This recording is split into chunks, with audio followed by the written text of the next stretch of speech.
영화 해리포터를 생각하면 정말 많은 등장인물들이 떠오릅니다. 각양각색의 많은 인물들이 떠오르겠지만 주인공인 해리포터 삼총사부터 가장 먼저 머릿속에 그려질 것입니다. 그리고 이 삼총사 못지않게 많은 사람들의 머릿속에 그려지는 인물이 있습니다. 바로 해리포터 시리즈에서 가장 인기 있는 이 말을 유행시킨 인물이죠. Shut up, Malfoy. Shove off, Malfoy. How did he zip it? Yeah, no. 악역으로 등장했지만 말포이는 대중들에게 정말 많은 사랑을 받았습니다. 물론 시리즈 초반부에는 얄미운 행동을 많이 해서 원성을 사기도 했으나 말포이는 영화가 진행되고 스케일이 커지면서 조금씩 개그 캐릭터로 변하게 되었습니다. 이렇게 변하면서 많은 사람들은 말포이에게 얄미움보다는 친밀감과 유쾌함을 더 많이 느끼게 되었죠. 말포이의 이런 변화 과정 속에는 절대 빠져서는 안 될 두 인물이 있는데 바로 크래브와 고일입니다. 이들은 말포이와 늘 함께 다니면서 훌륭한 조연이 되어주었고 이들 덕분에 말포이는 더 빛날 수 있었습니다. 하지만 정작 크래브와 고일이 어떤 스토리를 가지고 있는지는 많이 드러나 있지 않습니다. 그래서 이번 영상에서는 이들이 어떤 이야기를 써왔는지 조금 떠들어 보겠습니다. 그레고리 고일은 순수혈통 가문인 고일 가문 사람입니다. 고일 가문은 순수혈통 가문이지만 신성한 28가문에 속하지는 못했습니다. 그레고리 고일의 아버지는 1차 마법사 전쟁에서 볼드모트의 편에 서서 싸운 죽음을 먹는 자들 중 한 명이었으며 볼드모트가 부활하자마자 찾은 부하들 중 한 명이기도 했습니다. 빈센트 크레브의 가문인 크레브 가문 역시 고일 가문과 마찬가지로 순수혈통 가문이지만 신성한 28가문에 등재되지는 못했습니다. 빈센트 크레브의 아버지도 볼드모트의 열렬한 추종자였고 루시우스 말포이 고일과 함께 이들 3명은 모두 볼드모트의 최측근에 있는 죽음을 먹는 자들이었습니다. 이들 중 특히 루시우스는 순수혈통 가문 중에서도 더 고귀한 대우를 받는 신성한 28가문에 속한 말포이 가문인데다가 영국 마법사 세계에서 손가락에 꼽힐 만큼 부유한 가문이어서 크레브나 고일보다 더 높은 서열의 대우를 받았습니다. 그리고 이들의 서열은 자녀들에게도 그대로 전해졌습니다. 아버지가 죽음을 먹는 자라는 공통점을 가지고 있었던 드레이코와 그레고리 그리고 빈센트는 호그와트에 입학하기 전부터 서로를 알고 있었고 아버지의 영향 때문인지 이 3명은 모두 순수혈통에 대한 집착과 먹을 태생에 대한 편견을 가지고 있었습니다. 호그와트에 입학하면서 이들은 슬리데린 기숙사 학생들을 중심으로 일종의 갱단을 만들었고 가문의 부와 명성이 특출난 말포이가 자연스럽게 이 무리의 리더가 되었습니다. 이 갱단에는 말포이와 고일 그리고 크레브 외에도 먹을 태생에 좋지 않은 시선을 가지고 있는 다른 슬리데린 학생들도 가입했으며 이들 대부분은 죽음을 먹는 자의 자녀들이었습니다. 말포이의 갱단은 자신들의 능력과 지위를 이용해 다른 기숙사 학생들을 괴롭히고 위협하곤 했습니다. 이들은 특히 먹을 혼혈 학생들과 피해 배신자라고 불리는 위즐리 가문 사람들을 유독 못살게 굴곤 했죠.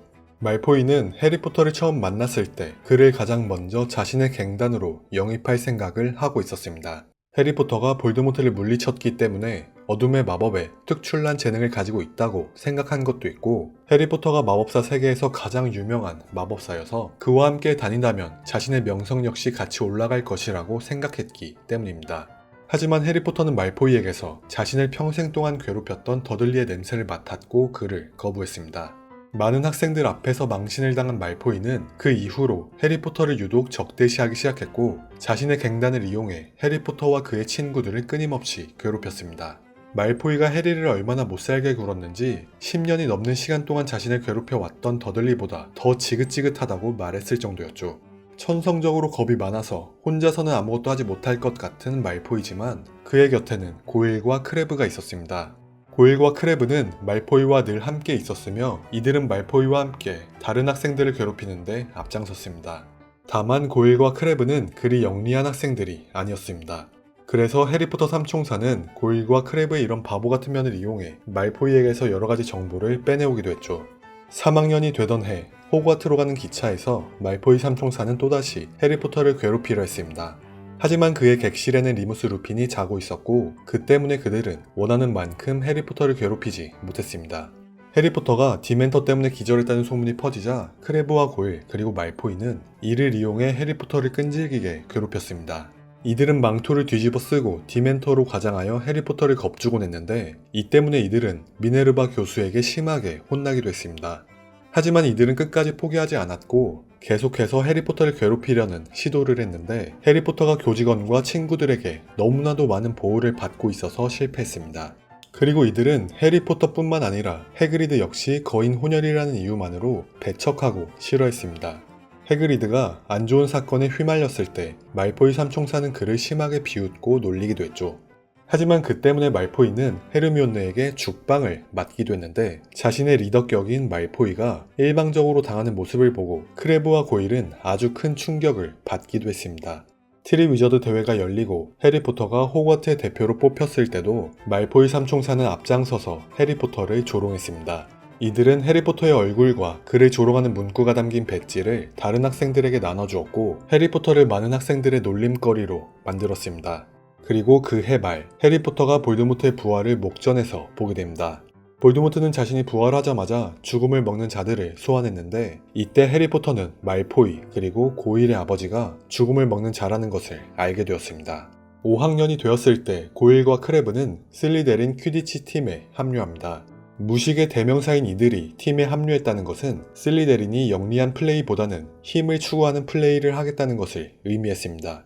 이들은 퀴디치 경기에서 주로 위즐리 쌍둥이와 맞상대를 하곤 했는데 크레브와 고일의 퀴디치 실력은 위즐리 쌍둥이를 상대하기에는 한참이나 뒤떨어져 있었습니다. 그래서 돌로레스 엄브리지가 위즐리에게 퀴디치 연구 출전 금지 징계를 내렸을 때 크레브와 고일은 그 누구보다 기뻐하기도 했죠. 엄브리지가 호그와트에 들어와서 개판을 치고 있을 때도 말포이 삼총사는 가장 앞에 서서 그녀에게 힘을 얹어주었습니다. 이들은 돌로레스 조사반에 합류한 뒤 그 권력을 남용하여 다른 기숙사 학생들을 괴롭혔고 아주 사소한 문제를 트집 잡으며 슬리데린을 제외한 다른 기숙사의 점수를 차감하기도 했습니다. 하지만 이들의 권력은 그리 오래가지 못했습니다. 미스테리 부서 전투가 발생하고 볼드모트가 부활했다는 소문이 사실로 입증되자 돌로레스는 호그와트에서 쫓겨납니다. 그리고 미스테리 부서 전투에서 말포이와 크레브의 아버지가 불사조 기사단에 의해 체포되어 아즈카반에 수감됩니다. 말포이 삼총사는 아버지의 복수라도 하겠다는 듯이 해리포터를 습격하려고 했으나 덤블도어의 군대에 의해 되려 크게 당해버립니다. 말포이의 아버지인 루시우스가 볼드모트가 명령한 임무인 예언 회수에 실패하자 볼드모트는 루시우스에게 크게 분노했고 그 분노는 고스란히 그의 아들 말포이에게 향했습니다. 볼드모트는 말포이에게 혼자서는 절대로 실현이 불가능한 임무를 맡겼는데 그 임무는 바로 덤블도어의 암살이었습니다. 크레브와 고일은 말포이가 필요의 방에서 캐비넷을 고치고 있을 때 밖에서 다른 학생들의 시선을 끌었습니다. 하지만 크레브와 고일은 말포이가 어떤 임무를 받았는지 그리고 필요의 방에서 어떤 일을 하고 있는지 전혀 알 수 없었습니다. 말포이가 그들에게 모든 것을 비밀로 했기 때문입니다. 이에 크레브와 고일은 말포이에게 불만을 느껴 말포이와 언쟁을 벌이게 됐죠. 그해 말 덤블도어가 사망하고 말포이는 학교를 떠납니다. 말포이가 떠났지만 말포이의 갱단은 해체되지 않았습니다. 호그와트가 죽음을 먹는 자들에게 장악당하자 순수혈통과 슬리데린 학생들 그리고 말포이의 갱단은 훨씬 더 좋은 대우를 받았습니다. 그리고 이들 중 일부는 죽음을 먹는 자의 행동에 반하는 학생들을 처벌하는 특권을 받기도 했는데 그 일부에는 크레브와 고일이 포함되어 있었습니다. 크레브와 고일은 고문 저주인 크루시아투스를 사용하여 다른 학생들을 처벌하고 고문하는 것을 즐겼습니다. 크레브와 고일은 죽음을 먹는 자에게 어둠의 마법을 배우기도 했는데 이들은 생각보다 능숙하게 어둠의 마법을 다루었습니다. 어둠의 마법은 크레브와 고일이 생전 처음으로 재능이 있다고 여겨지는 마법이기도 했죠. 특히 크레브는 가슴 속에 살인 저주와 고문 저주를 사용하기에 충분한 악의를 품고 있었습니다.